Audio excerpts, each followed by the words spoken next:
പ്രിയരെ നമസ്കാരം. തഞ്ചാവൂരിൽ നിന്ന് ബസ് മാർഗം അതിരാവിലെ തന്നെ തിരുവയ്യാറിലേക്ക് തിരിച്ചു. തിരുവയ്യാറിൽ ത്യാഗരാജ സംഗീതാരാധന നടക്കുകയാണ്. തമിഴകത്തിൻ്റെ പച്ചപ്പ് നിറഞ്ഞ പാടങ്ങൾ കടന്ന് തിരുവയ്യാറിൻ്റെ നദികളും കടന്ന് ബസ് നീങ്ങി. ബസ്സിൽ നല്ല തിരക്കുണ്ട്. തിരുവയ്യാറിൻ്റെ ഹൃദയഭൂമികയിൽ എത്തിയപ്പോഴേ കേട്ടു ഉച്ചഭാഷിണികളിലൂടെ മുഴങ്ങുന്ന സംഗീതം. സംഗീതത്തിൻ്റെ നൂലിഴകളിൽ പിടിച്ച് മുന്നോട്ട് നടന്നു. അങ്ങനെ ആദ്യം ചെന്നെത്തിയത് കർണാടക സംഗീതത്തിലെ ഏറ്റവും പ്രമുഖ വാഗ്ഗേയകാരനായ ശ്രീ ത്യാഗരാജസ്വാമികളുടെ ഒറ്റമുറി ഭവനത്തിനു മുമ്പിൽ ആയിരുന്നു. അവിടെ ത്യാഗരാജ പ്രതിഷ്ഠയുണ്ട്. തിരുവയ്യാറിലേക്ക് എത്തുന്ന സംഗീതോപാസകർ ആരെങ്കിലും ഇവിടെ വന്നൊന്ന് വന്ദിച്ചിട്ടേ പോകൂ. നിരവധി സംഗീതജ്ഞരുടെ ചിത്രങ്ങളും സംഗീതോപകരണങ്ങളുടെ ചിത്രങ്ങളും കൊണ്ട് അലങ്കൃതമാണ് ഈ ഭവനത്തിൻ്റെ ചുമരുകൾ. ത്യാഗരാജസ്വാമികൾക്ക് മാർഗവും ലക്ഷ്യവും സംഗീതം തന്നെയായിരുന്നു. ദൈവികമായ അനുഭവങ്ങളെ അദ്ദേഹം അറിഞ്ഞത് സംഗീതത്തിലൂടെയായിരുന്നു. ഭാവാത്മകമായിരുന്നു അദ്ദേഹത്തിൻ്റെ കൃതികളെല്ലാം. ത്യാഗരാജ ഭവനത്തിൻ്റെ ചുമരിൽ അദ്ദേഹത്തിൻ്റെ ആദ്യഗാനം വരഞ്ഞു വച്ചിട്ടുണ്ട്. നമോ നമോ രാഘവയ്യ എന്നത്. തമിഴകത്തെ തിരുവാരൂരിലായിരുന്നു ജനനമെങ്കിലും ത്യാഗരാജസ്വാമികൾ ജീവിതത്തിൻ്റെ ഭൂരിഭാഗവും ചെലവഴിച്ചത് തിരുവയ്യാറിലാണ്. ഏകദേശം 24,000 കൃതികൾ ഒരു മനുഷ്യായുസ്സുകൊണ്ട് രചിക്കുകയും അവയെല്ലാം ചിട്ടപ്പെടുത്തി ശിഷ്യപരമ്പരകളിലൂടെയും തന്നിൽ കൂടെ തന്നെയും ആ മഹാത്മാവ് ആസ്വാദക ലോകത്തിന് സമ്മാനിക്കുകയും ചെയ്തു അത്രേ. ഇന്നവയിൽ 720 എണ്ണം മാത്രമാണ് കണ്ടുകിട്ടിയിട്ടുള്ളത്. ഇവ കൂടാതെ നൗകാചരിതമെന്നും പ്രഹ്ലാദ ഭക്തി വിജയമെന്നുമുള്ള 2 സംഗീത നാടക കൃതികളും ത്യാഗരാജസ്വാമികളുടേതായിട്ടുണ്ട്. ചോള പാണ്ഡ്യ കൃഷ്ണദേവരായരുടെ കാലഘട്ടങ്ങളിലൂടെയെല്ലാം കടന്നുപോയ തിരുവയ്യാറിലായിരുന്നു ത്യാഗരാജ സംഗീതം ഏറിയ പങ്കും നിലനിന്നത്. 1747 ത്യാഗരാജസ്വാമികൾ സമാധിയായത്.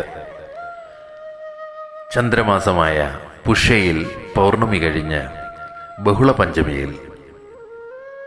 സമാധിക്ക് മുമ്പേ തന്നെ സ്വാമികൾ സർവസംഘപരിത്യാഗിയായിരുന്നു. പുണ്യപ്രവാഹിനിയായ കാവേരിയുടെ തീരഭൂമിയിൽ ജീവിച്ചു. അവിടെ വച്ചു തന്നെ ശരീരത്യാഗവും നിർവഹിച്ചു. പിന്നീട് കുറേ കാലം അനാഥമായി ആ പ്രദേശം അവശേഷിച്ചു. തുടർന്ന് അദ്ദേഹത്തിൻ്റെ ശിഷ്യർ 1903 തിരുവയ്യാറിലെത്തി. അവഗണനയുടെ ബാക്കിപത്രമായി കിടന്ന സമാധി മണ്ഡപത്തിന് പുതുജീവൻ നൽകി. ഉമയാൾപുരം കൃഷ്ണഭാഗവതരും സുന്ദരഭാഗവതരുമായിരുന്നു അവർ. അവരുടെ നേതൃത്വത്തിൽ എല്ലാ വർഷവും ത്യാഗരാജ സ്മൃതിയിൽ സംഗീതാരാധന നടത്തുന്നതിന് തീരുമാനിക്കുകയുണ്ടായി. 1905 ആദ്യമായി ആരാധന ആരംഭിച്ചത്. തില്ലൈ സ്ഥാനം നരസിംഹഭാഗവതരും പഞ്ചഭാഗവതരും സാമ്പത്തിക സഹായം നൽകി. പാവപ്പെട്ടവർക്ക് ഭക്ഷണ വിതരണം നടത്തി. അതിനൊപ്പം സംഗീത ആരാധനയും. 1926 സമാധി മണ്ഡപത്തിൽ ത്യാഗരാജസ്വാമികളുടെ വിഗ്രഹപ്രതിഷ്ഠ നടത്തുകയുണ്ടായി. 1941 ഹരികേശനല്ലൂർ മുത്തയ്യ ഭാഗവതരുടെ നേതൃത്വത്തിൽ പഞ്ചരത്ന കീർത്തനാലാപനവും ആരാധനയിൽ ഏർപ്പെടുത്തി. 1767 മെയ് മാസം 4-ാം തീയതി ജന്മം കൊണ്ട ത്യാഗബ്രഹ്മം എന്ന ത്യാഗരാജസ്വാമികൾ 1847 ജനുവരി 6 ഭൂമി ജീവിതം അവസാനിപ്പിച്ചത്. തിരുവാരൂരിലെ ആരാധനാമൂർത്തിയായ ത്യാഗബ്രഹ്മത്തിൻ്റെ പേരാണ് അദ്ദേഹത്തിന് മാതാപിതാക്കൾ നൽകിയത്. ആദ്യകാലത്ത് വീണാവാദനത്തിലായിരുന്നു ഹരിശ്രീ കുറിച്ചത്. പിൽക്കാലത്ത് വാഗ്ഗേയകാരനായി മാറി. 178ാമത് സംഗീതാരാധനയാണ് ഇക്കുറി തിരുവയ്യാറിൽ വച്ചു നടന്നത്. പുഷ്യബഹുള പഞ്ചമി ദിനത്തിൽ ത്യാഗരാജ വിഗ്രഹം അദ്ദേഹത്തിൻ്റെ ഭവനത്തിൽ നിന്ന് താളമേളങ്ങളുടെ അകമ്പടിയോടെ തിരുവയ്യാറിൻ്റെ തെരുവുകളെ ഭക്തിസാന്ദ്രമാക്കിക്കൊണ്ട് കാവേരി നദീതീരത്തുള്ള സമാധിസ്ഥാനത്തേക്ക് കൊണ്ടുവരുന്നു. അതിന് 5 ദിവസങ്ങൾക്ക് മുമ്പ് തന്നെ സമാധി മണ്ഡപത്തോട് ചേർന്നൊരുക്കിയ അതിബൃഹത്തായ സംഗീത മണ്ഡപത്തിൽ സംഗീത ആരാധന തുടങ്ങിയിട്ടുണ്ടാകും. ത്യാഗരാജ വിഗ്രഹവുമായി വരുമ്പോഴാണ് ഉഞ്ചവൃത്തി എന്ന ചടങ്ങ്. ഭിക്ഷാംദേഹിയായി ത്യാഗരാജസ്വാമികൾ ഓരോ ഭവനവും സന്ദർശിച്ച് ധർമ്മഭിക്ഷ വാങ്ങിയതിൻ്റെ ഓർമ്മ പുതുക്കുന്ന ഒരു അസാധാരണ മുഹൂർത്തമാണിത്. തിരുവയ്യാറിൻ്റെ തെരുവുകളിലെ ഭവനങ്ങളെല്ലാം ത്യാഗരാജസ്വാമികൾ എത്തുന്നതും കാത്തിരിക്കുന്നു. തുടർന്ന് ആ വിഗ്രഹത്തെ സമാധിസ്ഥാനത്ത് എത്തിച്ച് ആരതിയും ആരാധനയും നടത്തുന്നു. ഇതിനുശേഷമാണ് എല്ലാ സംഗീതജ്ഞരും സംഗീത ആസ്വാദകരും സാഗൂതം ഭക്തിപൂർവം കാത്തിരിക്കുന്ന പഞ്ചരത്ന കീർത്തനാലാപം.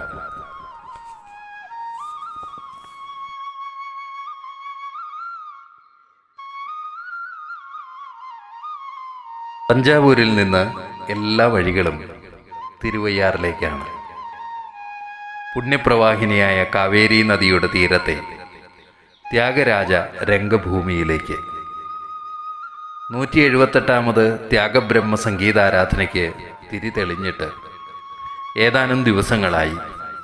ഒടുവിലുള്ള 2 ദിനങ്ങളിലാണ് ഞങ്ങൾക്ക് എത്തിച്ചേരാനായത്. കർണാടക സംഗീതത്തിൻ്റെ സാന്ദ്ര സാന്നിധ്യമാണ് കാവേരിക്കരയിലെ ഈ കൊച്ചു ഗ്രാമത്തിൽ നിറഞ്ഞു നിൽക്കുന്നത്. സംഗീതത്തിന് സപ്തസ്വരങ്ങൾ എന്ന പോലെ തിരുവയ്യാറിന് പഞ്ചനദികളുടെ ചേർച്ചയാണുള്ളത്. 5 ആറുകൾ ചേരുന്ന പാവനസ്ഥലിയാണ് തിരുവയ്യാറ്. ഇവിടെയായിരുന്നു ത്യാഗരാജസ്വാമിയുടെ സംഗീതസ്ഥലിയും. കാവേരിയുടെ ഓളങ്ങളും നനുത്ത കാറ്റും മനോജ്ഞമായ മണൽത്തിട്ടയും തലയാട്ടി നിൽക്കുന്ന വൃക്ഷത്തലപ്പുകളും തിരുവയ്യാറപ്പൻ്റെ തലയെടുപ്പുള്ള പ്രൗഢിയുള്ള കോവിലും സദാ കീർത്തനാലാപങ്ങൾ മുഴങ്ങുന്ന അഗ്രഹാരങ്ങളും വഴികളിലെമ്പാടും വരഞ്ഞിട്ട അരിപ്പൊടിക്കോലങ്ങളും എല്ലാം ത്യാഗരാജ സംഗീതത്തെ ഭാരതഭൂമിക്കായി ഉണർത്തിയൊഴുക്കുകയാണ് ഉണ്ടായത്.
കാലം എത്ര കഴിഞ്ഞു. ത്യാഗരാജ ഭാഗവതർ ആ സംഗീതഗംഗയെ പകർന്നിട്ടും അദ്ദേഹം മറഞ്ഞിട്ടും എന്നിട്ടും അനവരതം അനേക ഹൃദയതന്ത്രികളെ തൊട്ടുണർത്തിക്കൊണ്ട് ആനന്ദമായി, ആശ്വാസമായി, സ്നേഹസ്പർശമായി, ഭക്തിയായി, തത്വചിന്തയായി, ദ്വൈതമായി, അദ്വൈതമായി ത്യാഗരാജ സംഗീതം തിരുവയ്യാറിൻ്റെ അതിരുകളെ ഭേദിച്ച് ഭാരതത്തിലെന്നല്ല ലോകമെമ്പാടും വ്യാപിച്ചിരിക്കുന്നു. അനേക ലക്ഷം മനുഷ്യരാണ് ഇന്ന് ആ സംഗീതത്തെ ഹൃദയത്തിലേറ്റുന്നത്.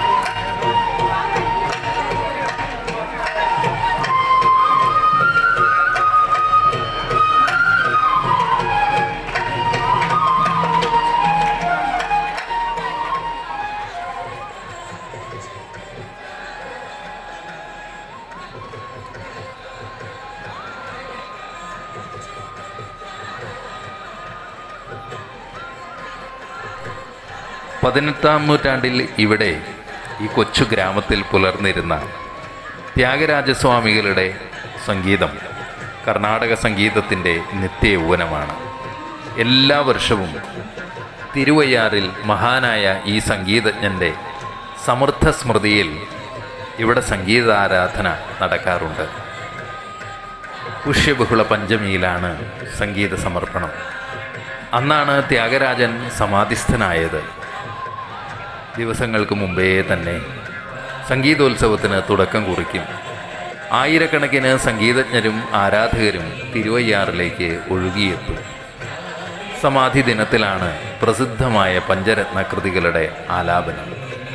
എണ്ണമറ്റ കലാസ്വാദകർ ഒന്നിച്ചിരുന്ന് കാവേരി നദിയെയും മണൽപ്പരപ്പിനെയും സംഗീത ആസ്വാദക മനസ്സുകളെയും അനുഭൂതിയുടെ ആഴങ്ങളിലേക്ക് നയിക്കുന്ന ആലാപന സൗകുമാര്യത കാഴ്ചവെക്കും.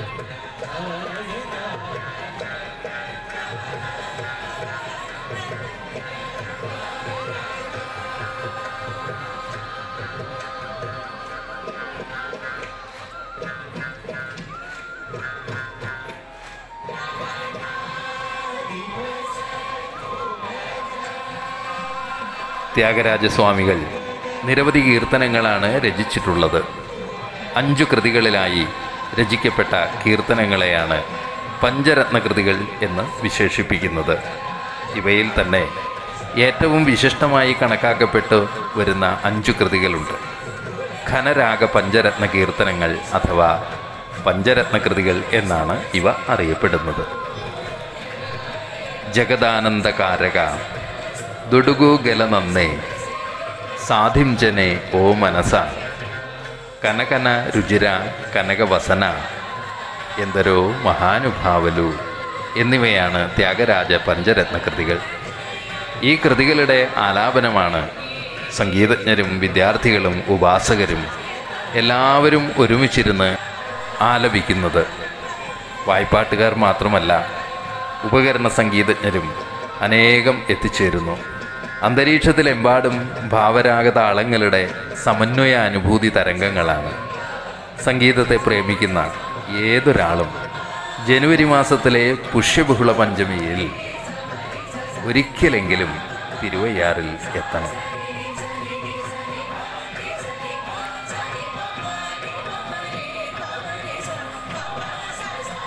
ഈ പഞ്ചരത്നകൃതികൾ കൂടാതെ ത്യാഗരാജസ്വാമികൾ വേറെയും പഞ്ചരത്നകൃതികൾ രചിച്ചിട്ടുണ്ട്. കോവൂർ പഞ്ചരത്നം, തിരുവട്ടിയൂർ പഞ്ചരത്നം, നാഗപുരി പഞ്ചരത്നം, ശ്രീരംഗ പഞ്ചരത്നം എന്നിവയാണവ.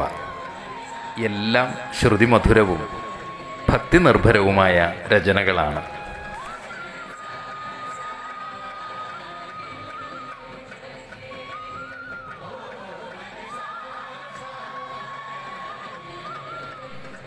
തിരുവയ്യാറിലെ വീഥികളിലെമ്പാടും തിരക്കാണ്. മനുഷ്യരെ കൊണ്ടും വാഹനങ്ങളെ കൊണ്ടും. ഏവരും കാവേരി തീരത്തേക്കാണ്. വീണയും വയലിനും മൃദംഗവും ഘടവും ഓടക്കുഴലും നാദസ്വരവും തകിലും സാക്സോഫോണും ശ്രുതിപ്പെട്ടിയും ഗഞ്ചിറകളും താളവും എല്ലാം ഏറ്റിക്കൊണ്ട് അങ്ങോട്ടും ഇങ്ങോട്ടും നടക്കുന്ന നിരവധി കലോപാസകർ. അവരിൽ പ്രസിദ്ധരുണ്ട്, പ്രസിദ്ധി കുറഞ്ഞവരുണ്ട്, തീരെ പ്രസിദ്ധിയില്ലാത്തവരും ഉണ്ട്. ത്യാഗരാജസ്മൃതിക്ക് മുമ്പിൽ ഏവരും സമം.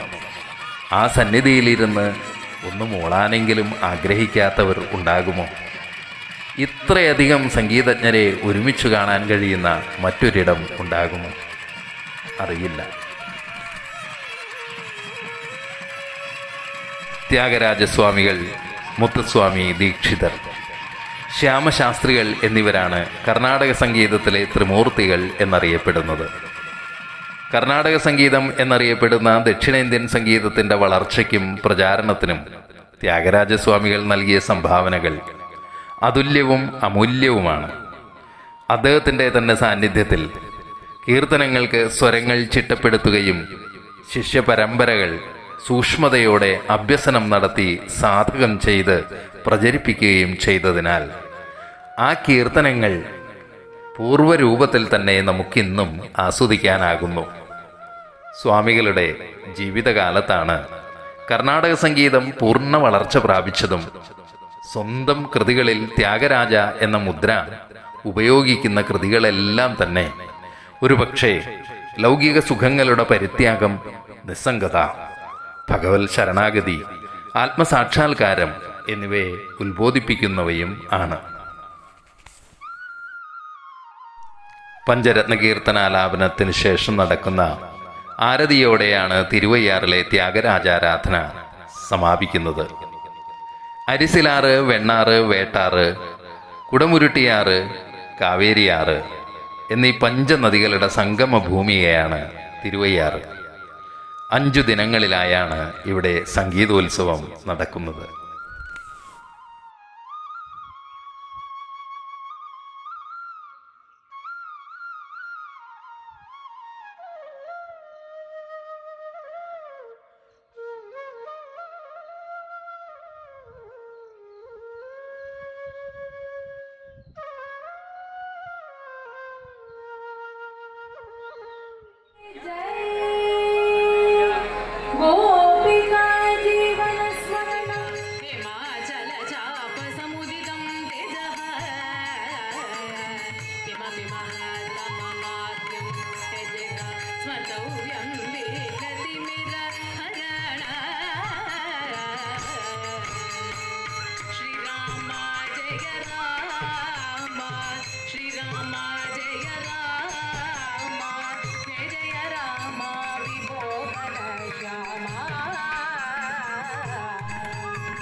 സംഗീതോത്സവം കഴിഞ്ഞ് മടങ്ങുമ്പോൾ തമിഴ്നാടിൻ്റെ പൊടിപിടിച്ച ബസ്സിലെ തിരക്കിനിടയിൽ നിൽക്കുമ്പോൾ പല ദേശങ്ങളിൽ നിന്ന് വന്ന സംഗീതാരാധകരാണ് അവരെന്ന് മനസ്സിലായി. അവരിൽ ചിലരെല്ലാം മലയാളികളുമായിരുന്നു. അപ്പോഴും മനസ്സിൻ്റെ അടച്ചിട്ട ഇരുട്ടുമുറികളിൽ പോലും ശ്രീരാഗത്തിലുള്ള ത്യാഗരാജ പഞ്ചരത്ന കീർത്തനം മുഴങ്ങുന്നുണ്ടായിരുന്നു. എന്തൊരു മഹാനുഭാവനും. உறவினர்கள் ஆனந்தத்தை தருகின்றார்கள். எனினும் இத்தனை பேர் இருந்தும் ஒரு குருவினுடைய ஆசீர்வாதம் நமக்கு இல்லை என்று சொன்னால் வாழ்க்கையில கஷ்டம் வரும் பொழுது ரொம்ப ரொம்ப அங்கிருந்து வெளியில வருவதற்கு வழி இல்லாத நமக்கு போயிடும் அப்படின்னு சொல்லி அந்த குருவின் மேன்மையை இந்த கீர்த்தனத்துல சொல்கின்றார்.